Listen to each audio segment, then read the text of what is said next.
Chapter 9. Union Jacks and Knives and Swastikas. Of course, the new envelope, having arrived the previous day, did contain what I expected it to. But this time, as well as the now obligatory pet pictures of Union Jacks and Knives and Swastikas, there was a picture of a lamb with an axe cleaving its skull and blood dripping from it. The words under the picture read, "Ted Hamilton, sacrificial victim and paschal lamb of the new age for white Britain. God save the Queen and the Army." The rest of the letter only had 2 sentences in it. "Don't ever forget, scum, that lambs aren't just for Sunday dinner, and others of a different colour will fuel the sacrificial pyre." This was getting to be too bloody much. Whatever it said, one thing was certain. It was a threat. I figured if violence was on the agenda, I needed counterforce to help me. It was a dreadful decision to make, but I knew I had to involve Leroy. At least with his karate and all that. And I knew he'd get a bit Babyloned by the whole thing. It had to be done, though. For all of our sakes. For Claudia and Evangeline, and for me. The last move had to be taken. So be it. If Julius Caesar could say it, so could I. The die was cast. I wasn't going to be messed around anymore. Anyway, the first thing Leroy said when I told him about the anonymous letters was, "Man seemed tortured in hatred, Brother Ted. Is this the concluding passage of Babylon prior to the liberation of the children of God? The person who writes these letters is an antichrist, you know." I didn't really know, but Leroy's religious language always confused me anyway. It was a question of getting the flow of his conversation rather than following every word and idea. "But what bothers me," I said, "is that if it's not old Harry, and I can't be completely certain it is him after my trip down to Fazacurly the other day, then who could it be? Who knows where I live and who I'm living with and where I'm going to be and all these other private kinds of things like that? It's got to be someone who knows me and what I get up to. The thing is, Ted, and I'm speaking from experience here, don't give in to any pressure. Don't be frightened. See, the reason these mentally deranged bits of ass get onto these things like these anonymous letters is that they haven't got the friggin' guts to get up to the person directly. I doubt if anything comes of any of these things. I mean, Claudia and me, we've had these troubles, you know. But listen, I don't think you should tell Claudia. She might take it badly like." "I have. I told Claudia a few weeks ago." "Oh, well, okay, Brother Ted. What'd she say anyway?"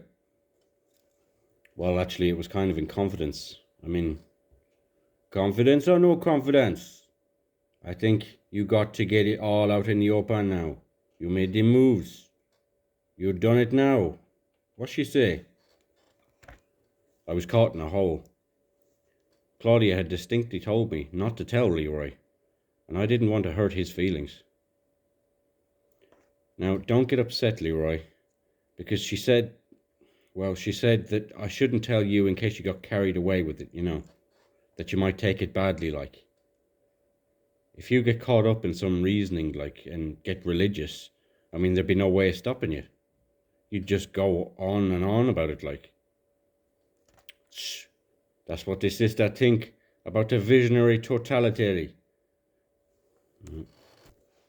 Shh. That's what the sister think about the visionary totality, or the mind, in the Jah Rastafari situation. A serious thing, that, man. Serious thing for true. The sister and the little child now want to listen to the lion. The donkey go and lie down with the sheep, and a talkative woman is an abomination to the Lord. I felt sick inside, having to be the agent of bad news for Leroy. Poor Leroy. Not even to have your wife believe your religious ideas. You hear, Ted? Just a little old joke, pal. If you think that this is news to me, man, if you think that what Claudia said is gonna trouble me, you take him for a fool.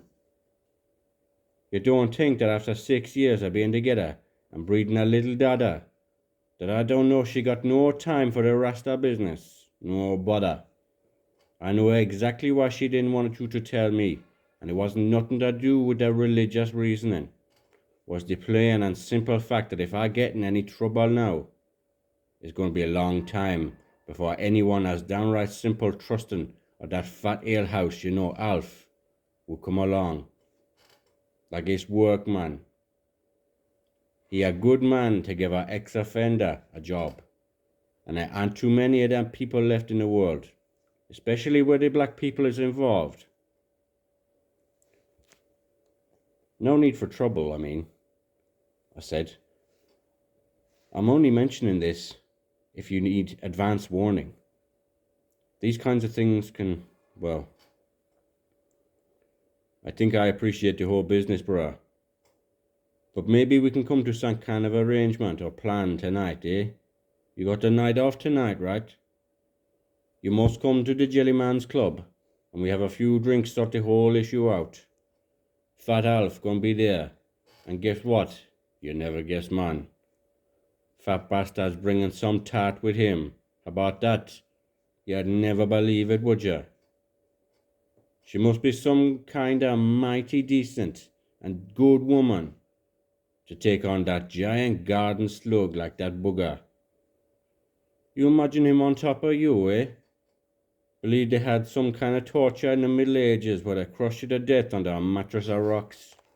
A similar thing, this, man. Yeah, serious torture for true, yes, man.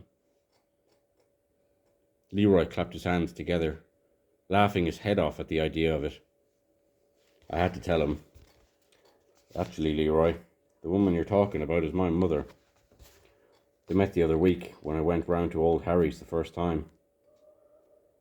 When we never actually got round to seeing him. You remember I told you? I said we never got to old Harry's because I had to go to my mum's. Thing is, it was like love at first sight. And when he found out about the steak and kidney pies, so they seem to be very close, in fact. Alf told me the other day that she'd actually accepted his hand in marriage. Ah, just a hand now, man. What about his dick now? Leroy was still laughing to himself at the idea. Ah, but I'm sorry, no insult to your ma like that. I'm sure she must be the real salt of the earth. Oh, no need to worry about my mother, I said. We're not exactly the best of friends. To be honest, I hated my home. And she was just one of... To be honest, I hated my home. And she was just one great big laze bag. And if you didn't like steak and kidney pie, you were fucked, because that's all she can cook. And God knows why, but she always seems to go for fat men. Although I believe my real father was quite slim and all that. Don't worry, Leroy. She's my mother, but I don't quite put myself in the Oedipus class. Oedipus class? What you talking about there? One of them Greek things? Well, you could say that, I suppose. Brought a lot of trouble to his family, anyway.